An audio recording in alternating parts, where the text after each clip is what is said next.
on my contract. That's my agent. When do they want it?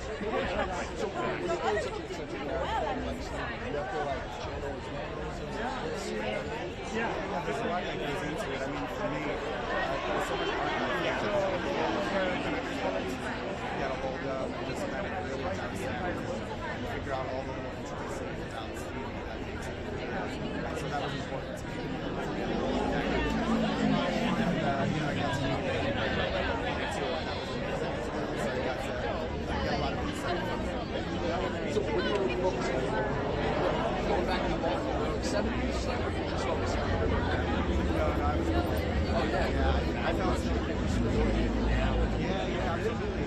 There's actually a lot of footage available on I don't remember it's from when Bruce was living in the house in the hometown that I grew up in, actually, New Jersey, and they were playing in the living room of the house in Window. Yes. But it was during the period of time when I was living there. So it was just really interesting to be there, and having grown up there made it that much more bizarre. But it was really exciting. Were you focusing on New Jersey actually? Not intentional, but as soon as I saw the casting come through, I said I need this role. I don't know anything much about it at this point, but I just know You picked the right bet.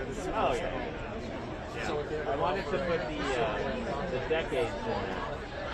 So Jim, making a miss off.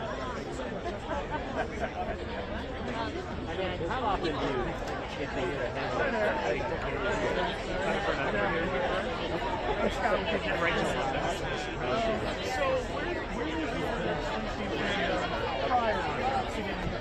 Well, I am from a town called Odessa, New Jersey, and Bruce is from a town very close by.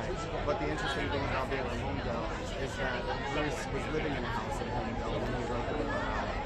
And so that house was about a mile from the house that I grew up. Hello everybody on the YouTube. Like it was nice. You are watching Obviously, you know about the Springsteen. raw footage as it comes in. Such a big fun. So expect it to be hectic, expect it to be pandemonium at times, raw. I hope it feels like you're here with us. Did you remind him of that interaction? I absolutely And of course, you remembered you exactly. absolutely not. But, I don't know the expect it to, but it's a cool little moment. The way you felt about him or his music? Doesn't exist. Anyone on the It made me have definitely more of an appreciation for it. I feel like I've always appreciated it, but sometimes you just listen to music, and if you're not invested in an artist as much, you don't really pay attention to what the songs are saying. But working on this film has really made me listen to every word that the man writes, and there's a brilliance to it, and it really is an incredible storyteller. And I really, as a writer myself, I have a deep appreciation for it. Yeah, you are a multi-hyphenate, don't you? I try to be. You have to be these days, right? Yeah, that's the thing, right? Who's going to hire you if not you, right? Exactly. You got to be your biggest advocate, right? You've got a lot of interesting career moves in your life, am I correct? Like, you used to work at the Magic Castle? I used it right down the street. It's like a block up the street. And I used to live there, too, bizarrely, What was that like? That was, I worked for the founder, Milt Larson was his name. He passed away a few years ago. But he was an amazing, amazing man. And he was probably one of the last living, genuine vaudevillians. So you can imagine what I took from working for him for so long. But yeah, I just happened to find all these amazing people to surround myself with. I think it's just luck, though. Now, are you a practitioner of magic as well? Can you learn any good tricks? A little bit, yeah. Well, working for him, it comes with the territory. I wouldn't classify myself as a magician, especially if you see some of the performers over there. Some of those guys, I couldn't shake a candle to them. So might be more now, but yes, I love magic. I appreciate it, and I hopefully I'll get a little better. Yeah, do you have a really memorable night where either like a huge magician came through, or like a huge celebrity who's a fan of magic came through, and you got to kind of see their passion for it? Oh my God, so many over the years. I worked there for so long, but the one that really stands out in my mind would be Betty White. Betty White came in not too long, before she passed away, actually, a few years before, but she was just blown away. I don't know if it was her first time there, but just seeing that smile on her face, and how she was reacting to some of the allusions was just so, such a fulfilling experience. That sounds so much fun, yeah. Great talking to you. Best of luck with everything. Thank you very much. I appreciate it. Hey man, how you doing? Hey, how are you? Liam, nice to meet you. Liam. Yeah. Nice to meet you. Welcome to the party, bro. How you feeling, man? I'm feeling great. This is like, what could be more exciting than this? This is amazing. Bruce Springsteen on top of it, a big Hollywood premiere. It's so exciting. Couldn't get bigger, bro. You're at the Chinese theater right now. I know. This is incredible. And I used to live right up the street, so it makes it that much more meaningful. Isn't that crazy? Yeah. Were you dreaming when you'd walk past here back in the day about doing something like this? I was just telling someone like that. The first day I moved out to Los Angeles, I came and I was walking the Dolby complex right there, and they have all the names of the best pictures, Oscars for the past 50 years, 70 years. And I remember thinking to myself, I'm going to be on that list, involved in a film on that list at some point. And, I think this film is certainly deserving of that, so I hope it is considered for those. And of course, it focuses on a certain time in Springsteen's life, early 80s. Where do you think Springsteen's true victory lies in this chapter of time? I think his true victory probably lies with just the fact that his music and his storytelling has had such a wide reach.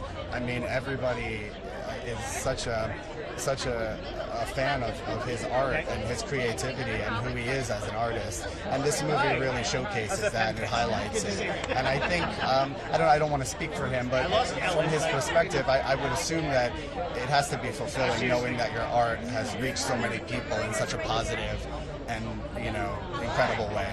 I can only imagine. Congratulations, man. Take it in. Thank you very Nice much. to meet I you, man. appreciate it. You too. Hello, sir. How are you? I'm good. So you're from Jersey? Oh, okay. I thought you were saying Jersey. So is this like? I thought you were saying let's wrap it up. Is this like stuff around back here? Oh, okay. Like the ultimate Jersey experience? Harrison, nice to meet you. Absolutely. I was lucky enough to do a film about a decade ago called Jersey Boys, and that was about Jersey too. But this one, I think this one sort of It's a real part of this. I've always said, will never be a Springsteen biopic. Yeah. So how do you guys manage? Yeah. I think that's it seems status quo to do that somebody has a drug addiction or, something nefarious. And he's really brave through. And it started with Humanizing and Bruce's desire to uncover this part of himself, being that amazing and understand how he can help other heroes. And I think that's what, again, makes it really so relatable. And Bruce, and every man, even though he's a boy. Really amazing. I'm trying to, like, obviously the physicality, the mannerisms, his accent, just finding it really good. I think what's really up there is obviously taking the story of one of his longest, truest friends who's not just to see that deep care for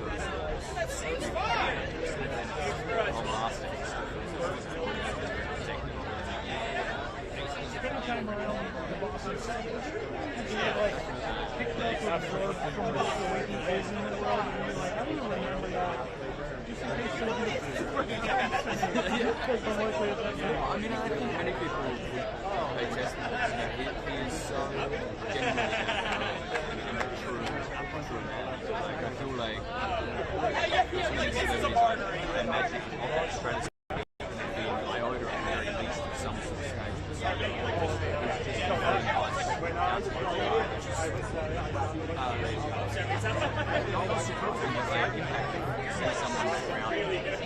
And then that's because you did this project, from his music and like, and you are now obsessed with. I've been at all album. There's been a lot of Atlantic City there, but you know, my first memory of the Springsteen song is Scriptures of Film. So, you know, just to, I feel like the questions I've been asked a bit, and but to take in his entire catalogue, it's impossible. Yeah. It's not remarkable. It's mad. First year that I lived in LA, I somehow ended up at the AFI Fest, and he performed Street Philadelphia You got to see live. that? Oh wow. That was something. That's Whatever I amazing. was, 26. I've only had the privilege of seeing that on YouTube, but wow, what a thing to Pretty cool. experience. Pretty cool. It's a pleasure, yeah. All the best.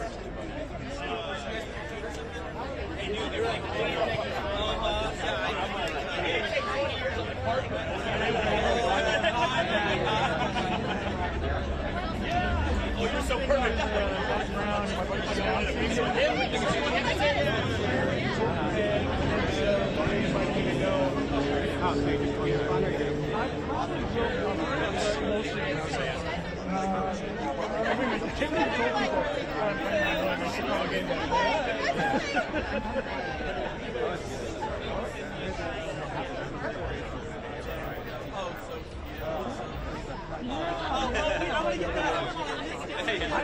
The one off the one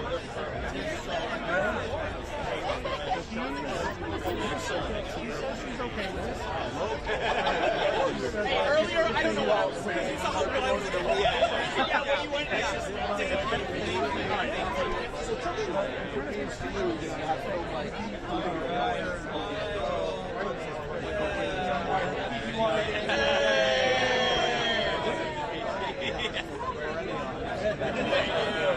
and now, yeah, of course. I get it. Yeah, that's what it is. The mics can pick that up.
Hi, how are you? I'm great, thank you. How are you? Doing well. Love KTO. I am. So,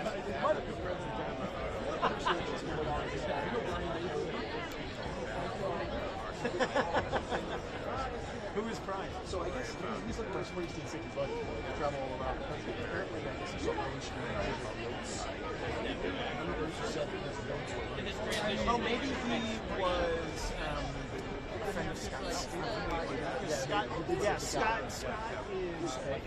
one of those Springsteen devotees. Scott dozens of Scott. So, and we had a couple of very friends this meeting. Looking at this episode now. So, again,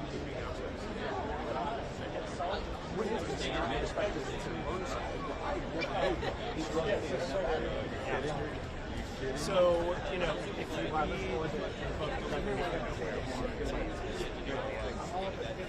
story about dragon, he beautifully lays out the cycle of he was 31 years old. He had experienced all of this trauma, all of the demons inside him. Didn't have a fight as a man in 1991 to understand that he was stressed, to understand that the things that he was feeling were something that needed to be overcome. He was channeling all of that into his artistry, and he was always on the road. He was always touring. He was never sitting with himself in the quiet. And after the river tour, he retreated back into the quiet content of this record. And he was his old home that he grew up with, his grandparents at the time was going down. And he would literally hear and feel the ghosts of his mother and his father and himself and his children. And he was reliving these very traumatic moments of his relationship, specifically with his father. And he happened upon Terrence Malick in Big Bad Friends. And whether he understood it at the time or not, he felt this kinship, he felt this connection with the character that he was based on Hauser. That's her. And Got an interview. How you doing, man? Nice to meet you. I'm Liam. Harrison, what a pleasure. Children being forced to like, do you know what's Australia? Kiwi, bro. Kiwi, Oh, there we we're go. from down under. Yeah. We're neighbours. We're neighbours. Don't worry about it, man. That was a little bit. Tell you what, man, I can't say I was expecting to meet a down under friend here on the We are, yeah. Next door neighbours. Next door neighbours, man. Are you tripping out? Because, like, I, as a Kiwi, have been here for 8 years now, and it still never gets old. Yeah. A, are you tripping out? And B, what do your mates back home think? Are they just like, what is the life that he's living over there? Oh, it's beautiful. Yeah, I've had a lot of like love and celebration from a lot of my family and friends. And I was just saying to someone previously, you know, I remember the first time I came to LA, I was 15. My dad and I stood out in front of the cinema. I said, wouldn't that be cool one day to have a premiere there? Or maybe there's a premiere happening, and you know, here we are. So I took a quick picture for Dad and sent it to him. I was just going to say, have you let your dad know? Have you? It was pretty stoked. Yeah. Cool, man. Oh, well, I'm stoked for you. Congratulations. Thank you. Well, talk to me. This film is insane. There is so much hype about it, so much talk about it. It's a story that I feel like could have been told at any point, but it's being told now. Why do you think the story resonates still? These things that were happening in the early 80s, what makes them still fresh and relevant in 2025? I think the year that we're living in is a very conflicting and confusing year for many reasons, and I think that you know, this film speaks to the importance of addressing, you know, your mental health and talking to people about what you're feeling. So in that aspect, I think it's really important. But then also the celebration of overcoming those things, which we will with everything that's going on. Now, look, I don't know how old you are, but from looking at you, I'm going to guess you weren't around in 1982. No. Neither. So, going back via this movie, now that you've been there, now that you've lived in 1982, does it change the way you kind of think about the 80s? I wouldn't say it changes anything that I've come to understand about the 80s, but you know, one of the gifts of what we do is, with, you know, being on a set and they've dressed it and all the cars are from the 80s and all the extras dressed up as they're from the 80s. You know, that's such a surreal part of this job, is sort of time, you know, stepping back in time to experience those things. I think the jeans were a lot better. I think I think the jeans were a lot tighter, a lot cooler. You take some home, you get to slip some in your bag. Oh, no, I didn't. I should have. Dang. That's a regret. Does the music sound different now? You want to lead Bruce's music? Yeah. Or are you thinking, how do I help us navigate our way through this? Yes, no, I mean, I think the relevance of his music and what he speaks to and his lyricism specifically is more important now and very relevant, you know. As far as an individual, like, it obviously speaks differently to me having done this film. I wasn't as familiar with Nebraska until I was involved, and it's obviously an album that I'll now carry with me the rest of my life.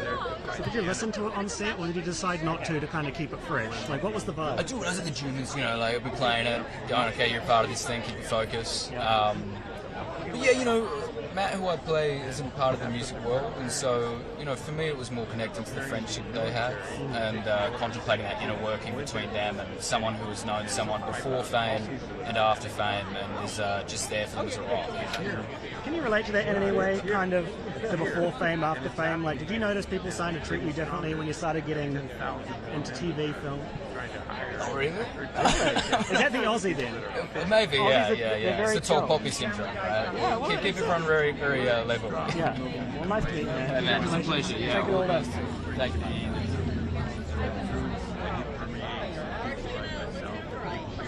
Oh, sir, come on in. You're right there. Thanks. How are you?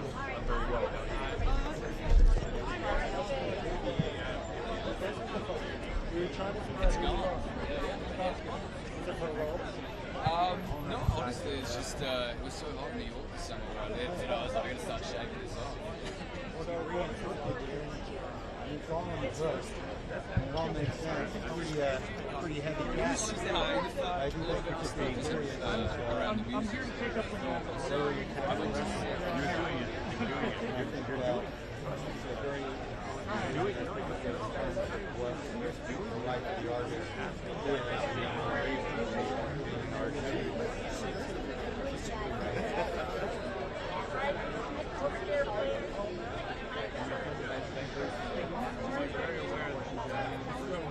I don't know if this is, I mean, I think that mental health in terms of the creative process is always been sort of an issue. But I don't know. I have to see that.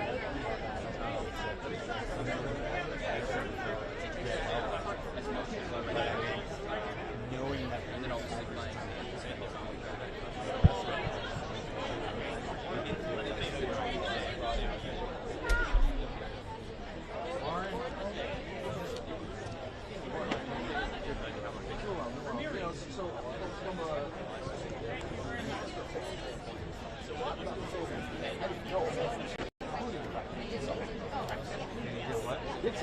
Sure, he's a depressive guy, had a heavy past, some serious childhood stuff, growing up poor with my dad in New Jersey, and that's A plus B trouble. But yeah, I mean, I think this is a great portrait of a guy who is where he's wrestling with himself, wrestling with his creativity, wrestling with what his creativity. Yeah. Did you do some work to kind of... Kind of. I went to school in Boston. Okay. So when I went to Another college, thick accent.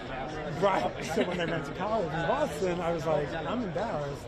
So I ended up living in Boston for 8 years. So I had this really fucked up accent of Queens and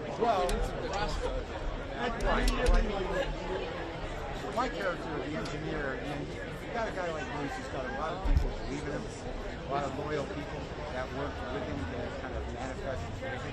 Musicians, his manager. I played Chuck Watson, who was a longtime engineer, who was kind of put on to sort of solve up. I think I did it without much emotion, and I have to say that you did well.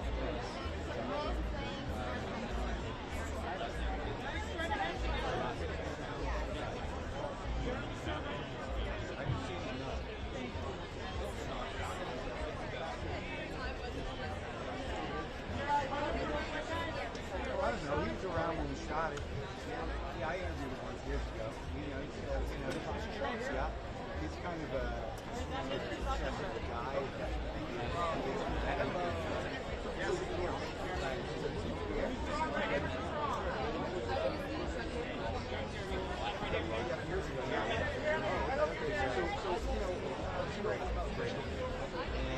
I knew the president when I was in D.C.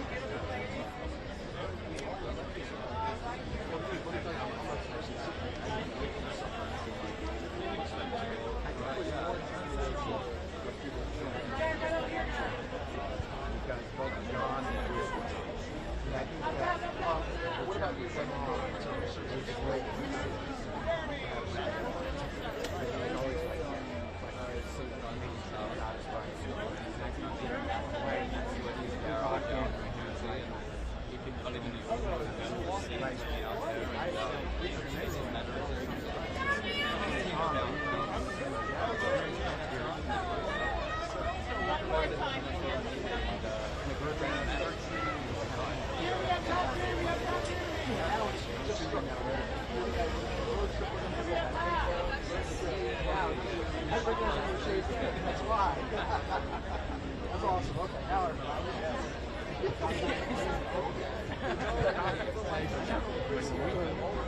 No, it's no fun. Let me enjoy the food.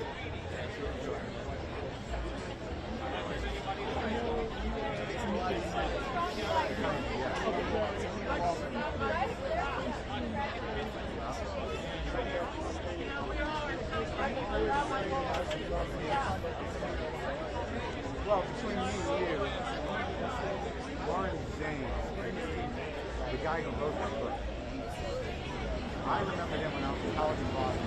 That man called He wrote the book, I read the book, I had him on. And I was watching my kids for the movie. Third day, got the idea to make it. So, I'm very good.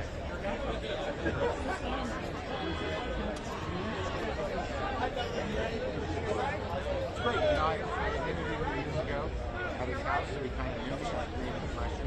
So in between takes, you know, we talk about music, hang out, ask him questions. It's pretty accessible. I think it's better than the movie. He's a nice guy, solid guy. No intimidation. I told him that he'd given me a pig when I was at his house, and he does something very specific with his pigs. He uses large, triangular pigs, and he puts grip to it. And I had one, I don't know what happened to it. And he said he was going to eat another one.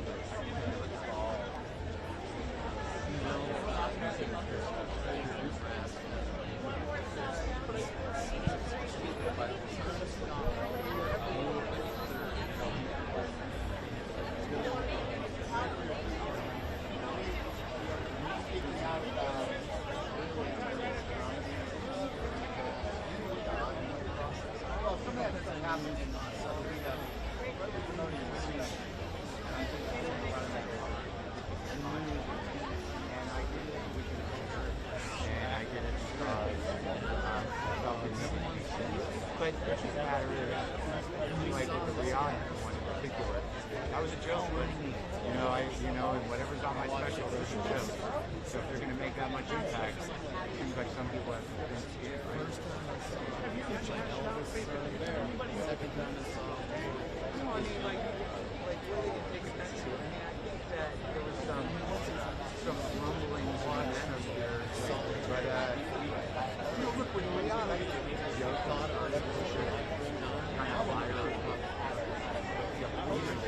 But again, I made the joke, and I thought it was a joke in line with what I do, in line with what was supposed to be sometimes, or even a little bit of joke pitch. And it had an impact.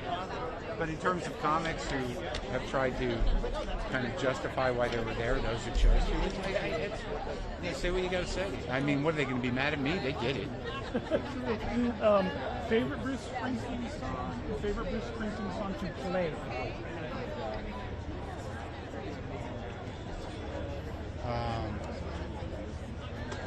I would say Candy's Room and She's the One.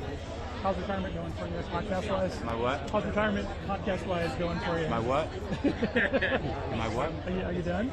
With the podcast? I mean, how are you enjoying the time that you have? Oh, the time. Yeah, so far, it's a lot. It's occupied a lot of my mind and a lot of my life all the time. So whenever that's removed after 16 years, there is initial relief. I don't know if it'll last, but I'm busy. I'm setting up a movie to direct. I got Stick coming up, doing the stand-up. I'm not just trying to do something different. I just want to keep seeing you in here. Thank you, buddy. Appreciate it. Hey, buddy, how you doing? Good. Liam. Hi. You're Nice right. to meet you. Nice to meet you, man. Yeah. Welcome to the party. Kind of want to go off what you guys were just talking about. I mean, 16 years of doing the same thing. Now you've got a little bit of free time.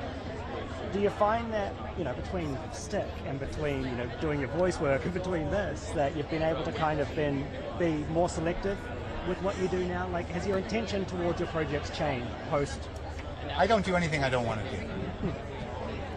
That's it. And a lot of times there's things I should do, but I just don't want to do it. And you're pretty good at figuring that out, I guess? Yeah, it usually comes down to where do I gotta go, how long is it going to take, and is it worth it? Yeah. Picked up any new hobbies in the spare time then? Not really, playing more music. You know, working on the stand-up. I wouldn't say I picked up any new hobbies. Trying to manage my cats, which seems to take a lot out of me. Hello, hello. How are you? Nice to see you. Good. It's a reunion. I love it. Talk to me, man. I mean, being part of this project, I feel like it's a story that should have been told a long time ago. Here we are. Does the music sound any different now after being so hands-on with it? What, Nebraska? Yeah. Well, New Nebraska. appreciation. Sure. I mean, Nebraska always. It's like a real work of art. So it grows with you. It always resonates differently.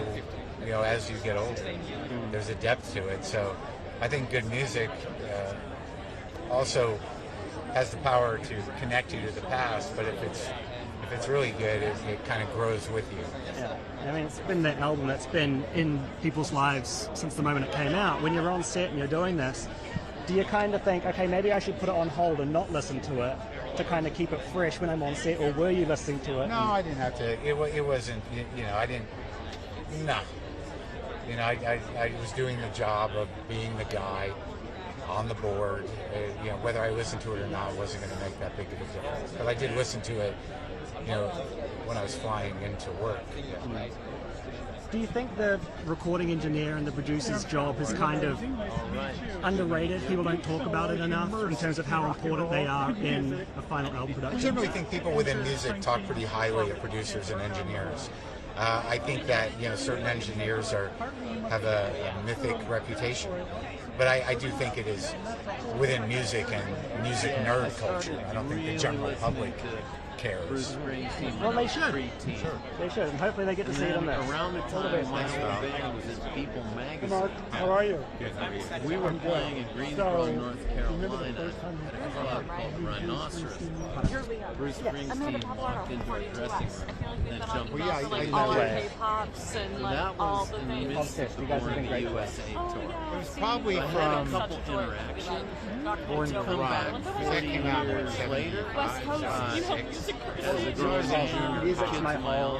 So I imagine that was Anytime I get a music assignment, I'm all for it. So please send anything my way. his life was transformative. I think the one I Every remember piece most of some darkness amazing is stuff. going to give me something That's kind of to a learn intense that I don't get to know. Yeah, I remember outside what I also exactly had, it is. I really remember readings from like Asbury good Park. science. So I had that record before I really knew what it was.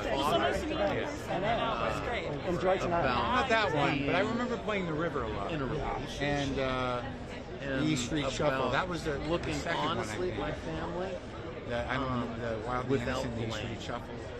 But I think Darkness these are and some The of the River hardest came out when I was in high school. And to that was- really everyone's pretty do excited in about life. that. But I think Bruce is a remarkable power. I met him when I was at his house for Period in dinner. his life is where Yeah, it was pretty he's funny, really actually. coming Tell me into about it. um, Well, we went up there. I don't think they really knew me.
Were those stories going to discover you were 82 or your first time?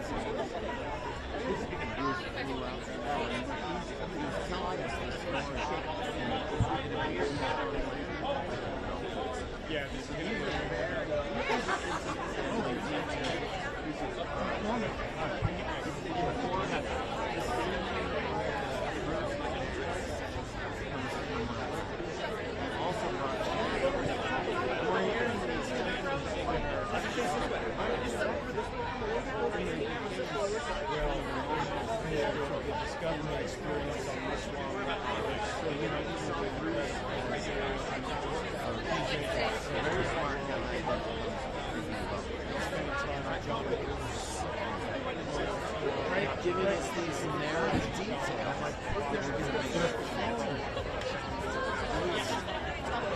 A lesson.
Well, it was. I had to pull back to my acting.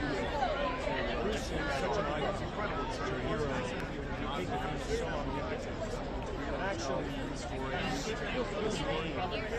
very human struggle. And that's what this movie is about.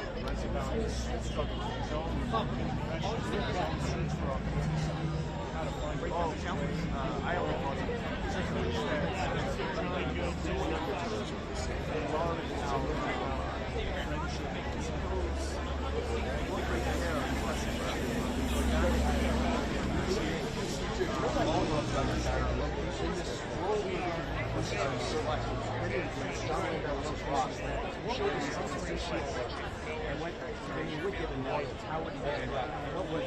it was only if I asked an actor, I tried to, especially about his state of mind. You know, you try to become whoever you're playing. And that's all John. John is steadfast, he's very loyal, he is where would you stand on how he's in the part today when you like I want to try to capture what essentially those are sort of things.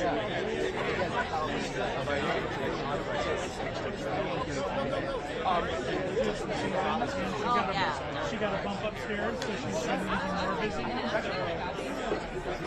She's loving it this year.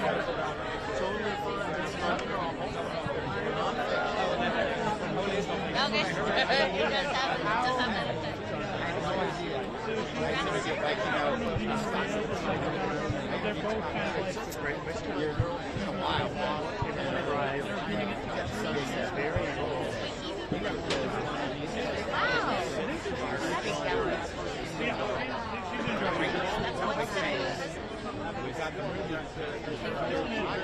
But I don't see her now. And I won't go after her. Well, yeah. I mean, this is More than he has in just 5 albums put together. So it's a testament to Bruce that I it's the only thing I need. That's all I want.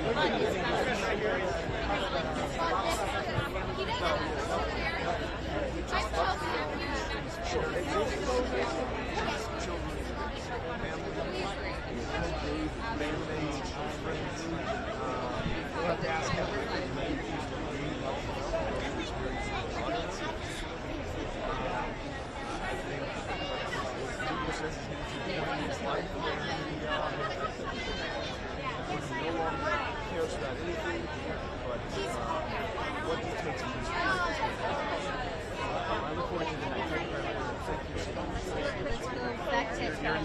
spot. Now it's not.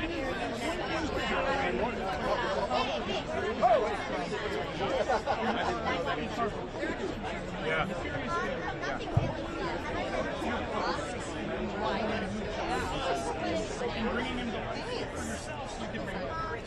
That's a great question. You know, I guess I'm exposed by everything try and understand it and watch it.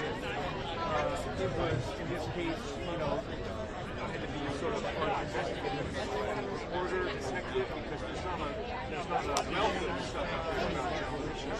So part of it is about finding that. Tony Zany, who's directed a lot of the documentaries about Bruce and bands, has an incredible treasure trove and archive that he gave me access to. So I studied that the way boxers study boxing.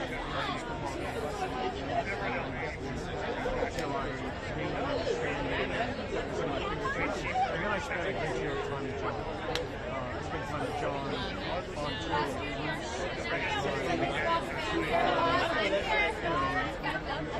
just do everything, whatever it takes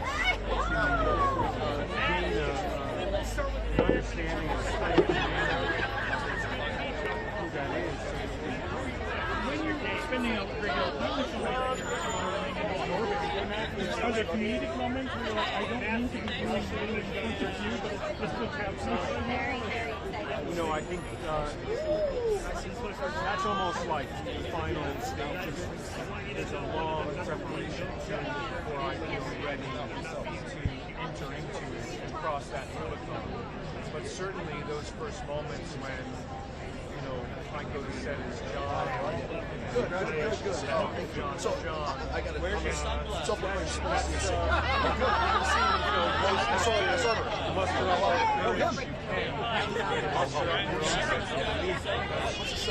I have to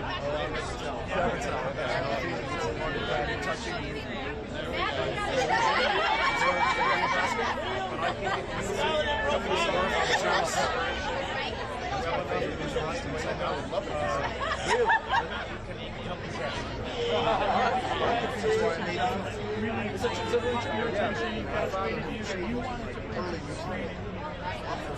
Part of it is a silent partnership.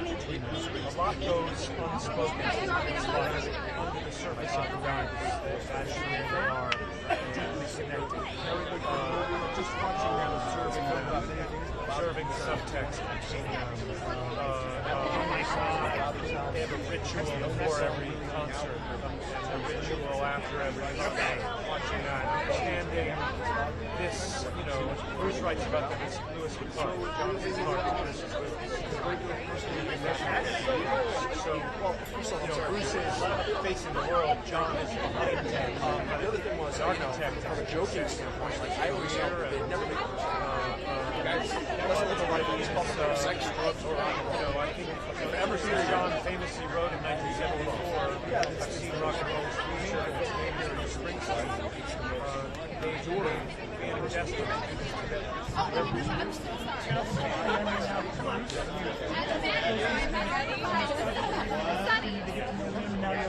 I'm always going to have that thing in my head about Bruce that I'm going to try. Yeah, the truth is, I think, you know, Bruce is a very deeply loyal person, and I think if you've gained his trust, you've sort of gained it for life, and maybe it's transference.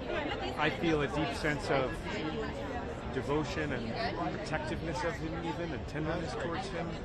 But you know, one of the wonderful things about working on this movie has been the relationship with John and Bruce that I'll carry with me forever. Lastly, I don't know if you're going to have access to him to do that. Have you figured out your methodology to kind of internalize him and absorb him? Yeah, I'm in the process of that, and you know, I guess all I can say is that I'm going to approach it with the same level of rigor and care and responsibility that I try to approach everything. The best compliment I can give you is your work is invisible. That's very That's nice. a great compliment. We missed USA Today, I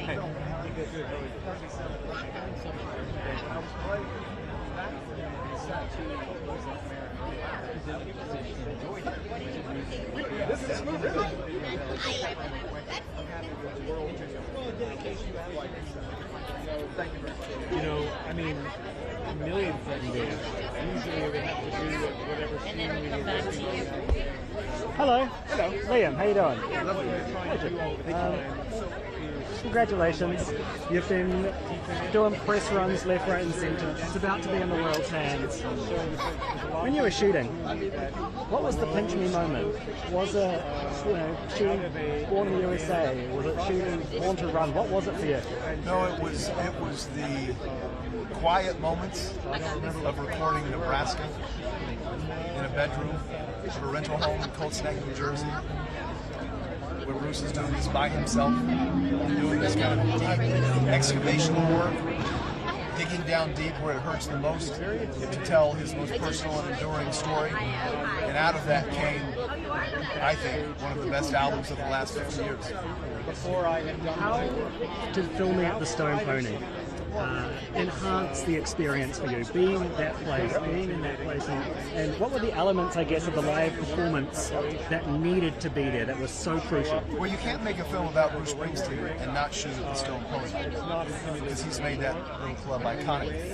And he has, for years, entertained audiences in a very, very tight and small club. So to have Jeremy Allen White backed by some of the band members from Greta Van Fleet and Jay Buchanan from Rival Sons was incredible. It was electric. And if you're going to make a film about Bruce Springsteen, America's most authentic artist, you better shoot in places that have haunted him for years. How do you humanize a superhuman? It's a good question, but Bruce is as human as any of us, and he's flawed, but he's relatable, he's incredibly kind and gentle, complex. We took away the iconography of Bruce Springsteen in this film, and the mythology. It was really about a soul repairing himself through a man who was facing his unresolved childhood trauma, who just happens to be named Bruce Springsteen. Take it in. All the best.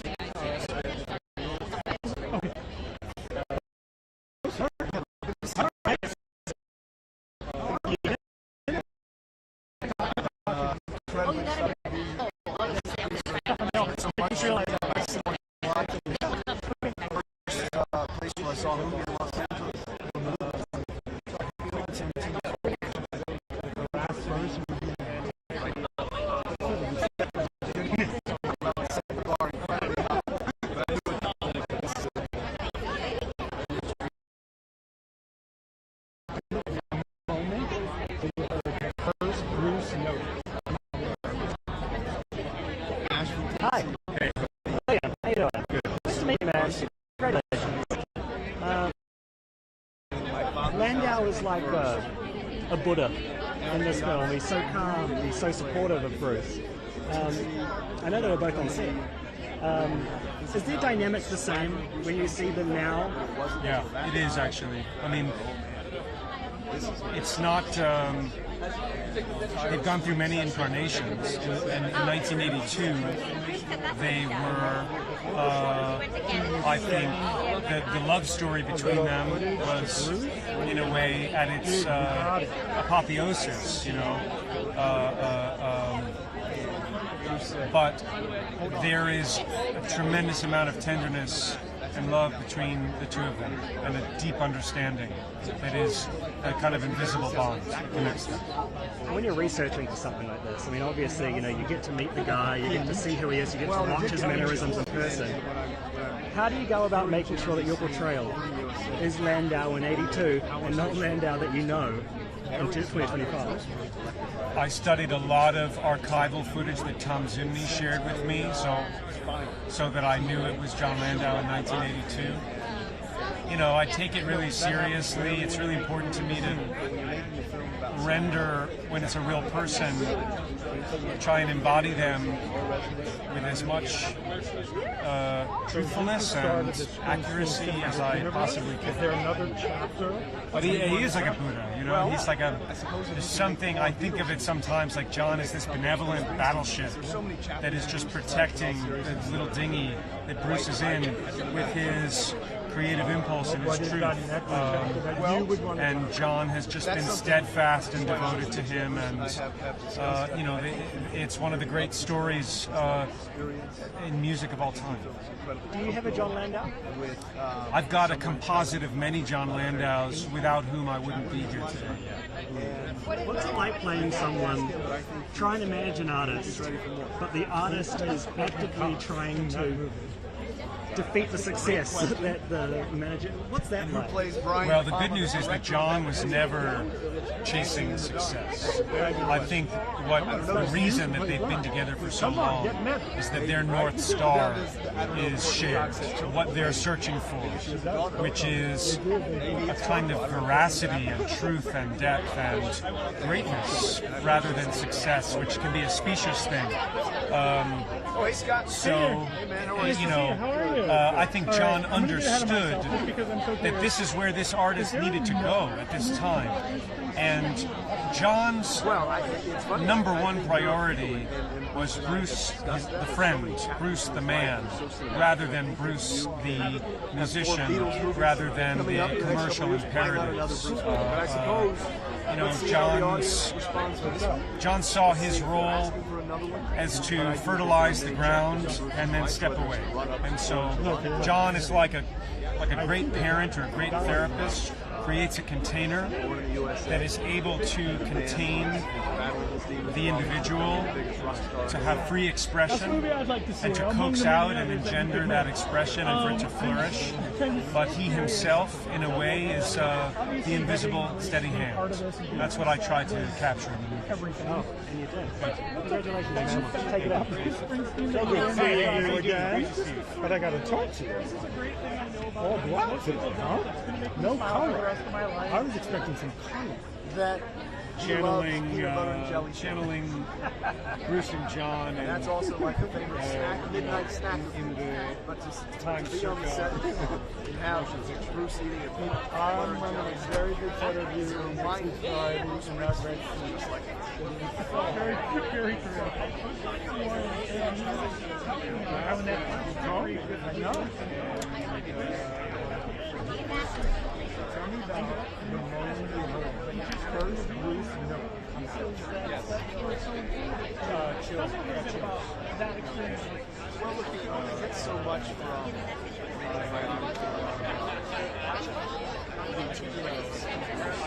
delivered in this way is like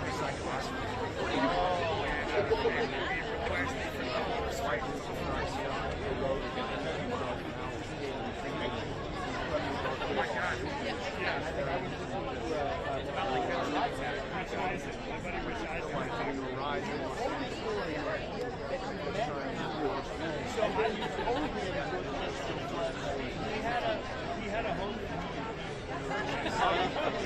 canyon in South Carolina. I think it's 64. I've been there for 6 months. The rentals and stuff, and I was like trying to move my wife to impress her, like, we got this stuff. And then I was supposed to do a movie with Kendrick Lamar and the South Park guys, and it got pushed, and I was like, oh, the movie I thought I had lined up. Oh no! And I ended up getting booted from the movie anyway, but I took out the character, and I was like, oh god. So like, I was bugging out, like, how am I gonna pay for this house I gotta bounce? So while I was there, I found myself and I conceived a child, and I met him, I told him that, and we like so hugged it out, and I was like, we're like location Eskimo. What I love about those two shoulders were white and was you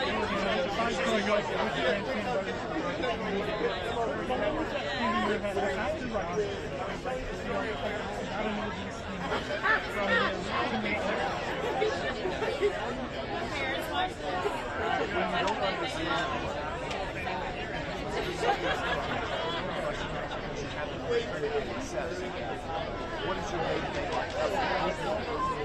got it felt like I was how do I It's a pretty cool distinction. And also, you know, I briefly got into the how do I and I shot a music video at that house and recorded some music there. And then I found out that my character in the movie going back on things and it's in the process.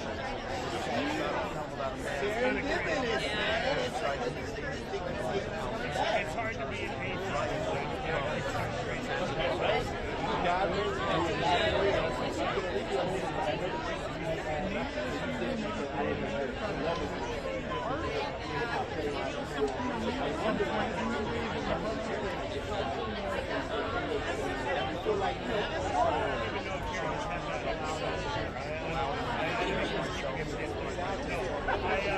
I wouldn't have argued that the guy nailed his face.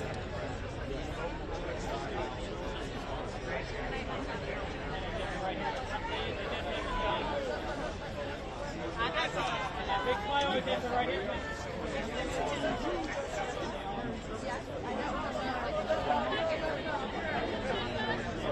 Take it down right here with his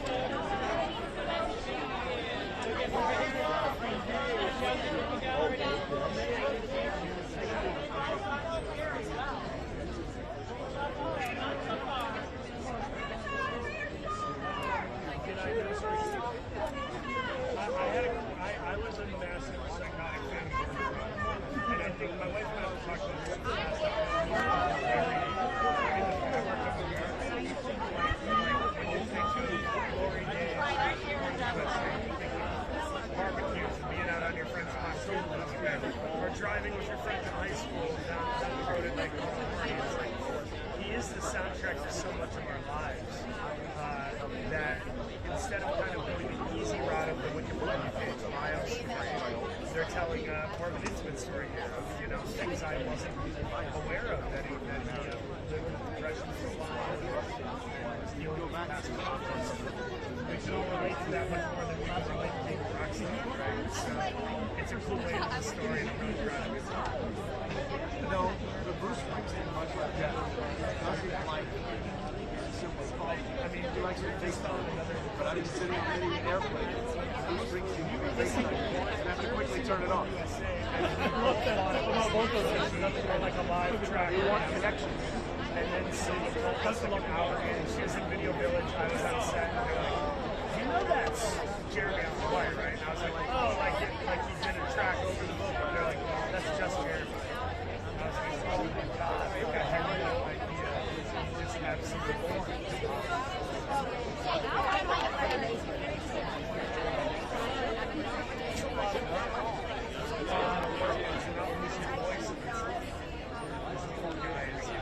He goes out for a cigarette break, and there's, you know, 13 different people that stop on the street who want to talk about the bear, and he's also, we talked about the idea of like holding space for other people. Jeremy Allen White was really going to hold space for fans when they approached New York, and in his head he's thinking about his daughter, travel and all these things. We've seen so good about making time for people, making things. We always want to be entertained. Paying your $15 ticket, getting your babysitter, we appreciate that to go in. But I think, you know, if there was another gain out of other than being, you know, entertained, I think educated on the emotional core of people that maybe were afraid to talk about the problems and are now.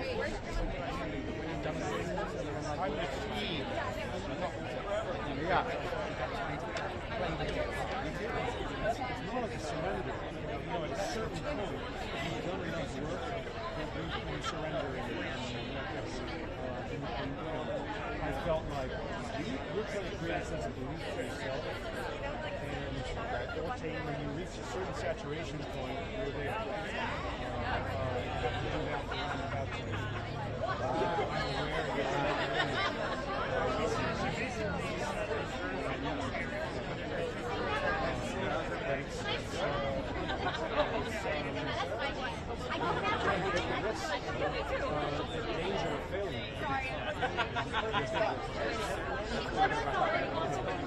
check out the history of that. I thought that was truly. I finished with someone who likes me.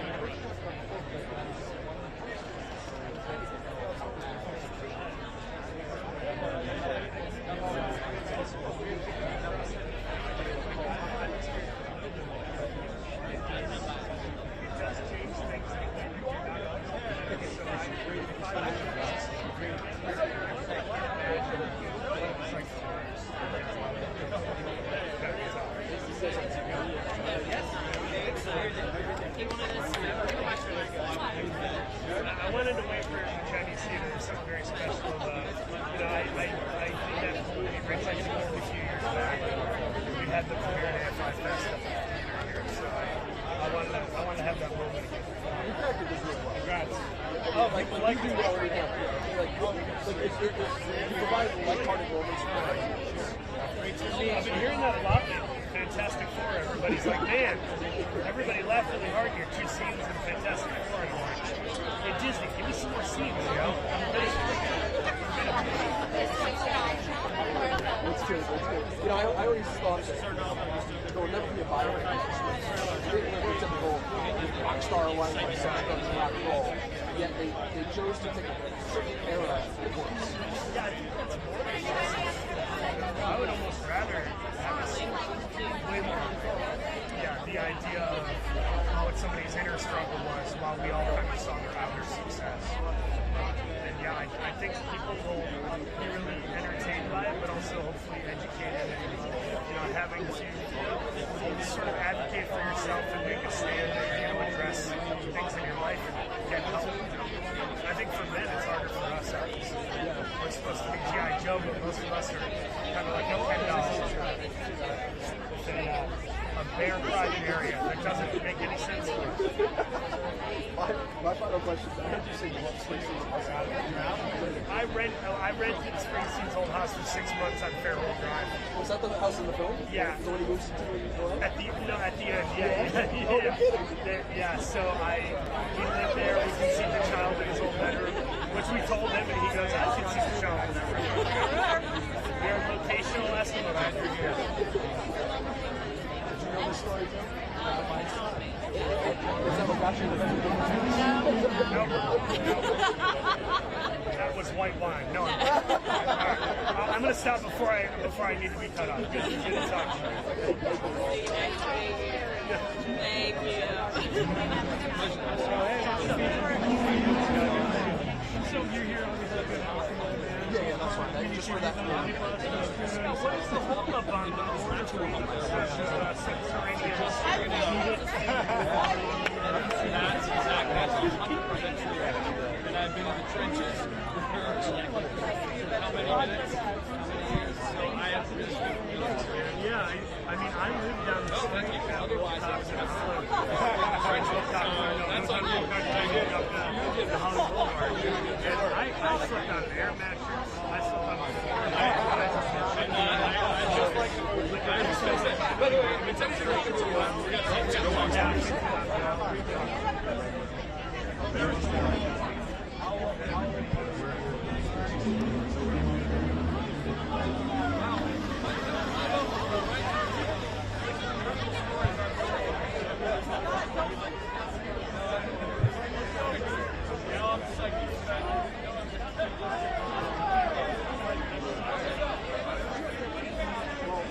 Should I go to a new iPhone?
Journalism school. That's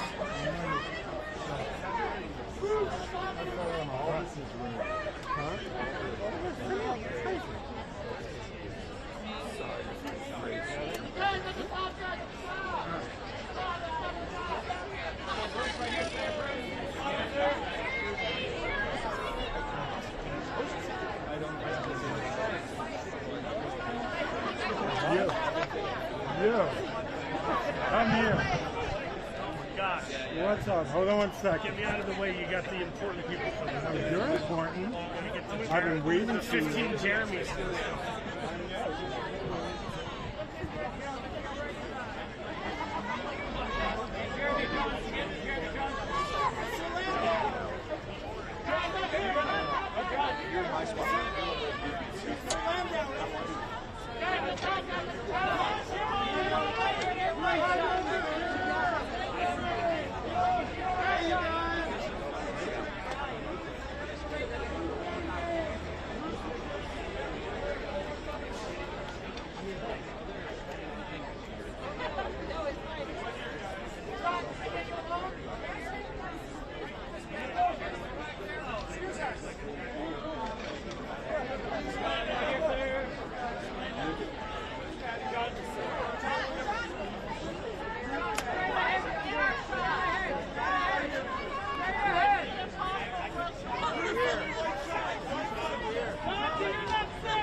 I'll wait for you.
Bruce, Jennifer saying Santa Claus coming to town was your favorite. What do you think?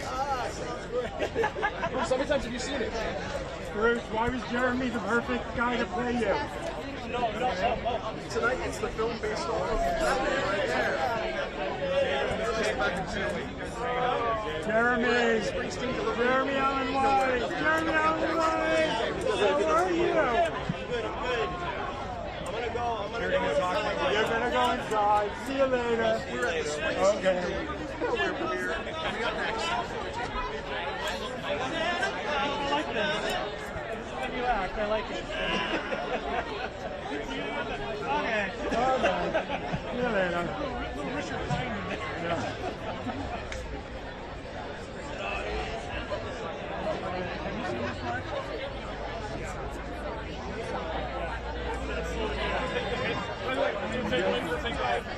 I'm doing it. I didn't know that.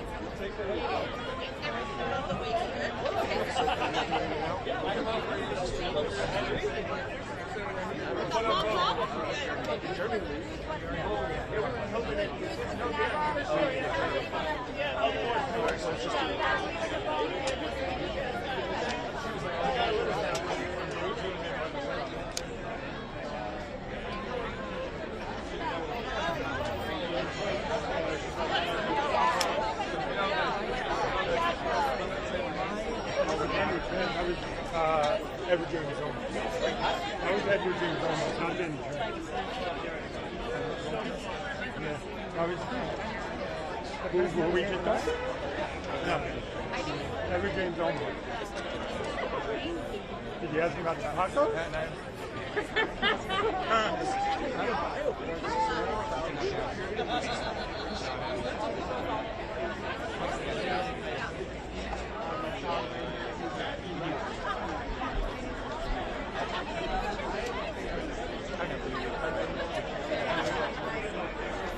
Springsteen, Deliver Me From Nowhere heads to theaters Friday. In the meantime, AFI Fest continues all the way through Sunday. 165 minutes to go. Now I asked about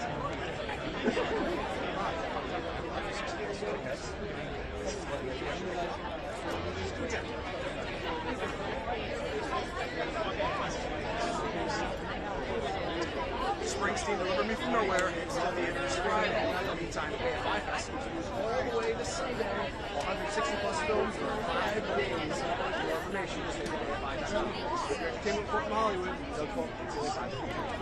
don't think that personally. I'd rather be up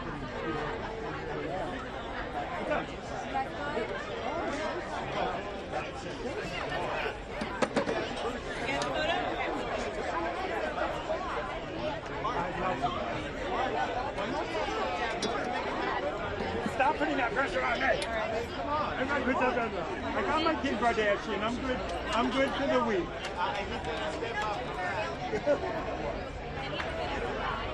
Tonight's pyramid. They were just on the party. So don't feel. I'm not.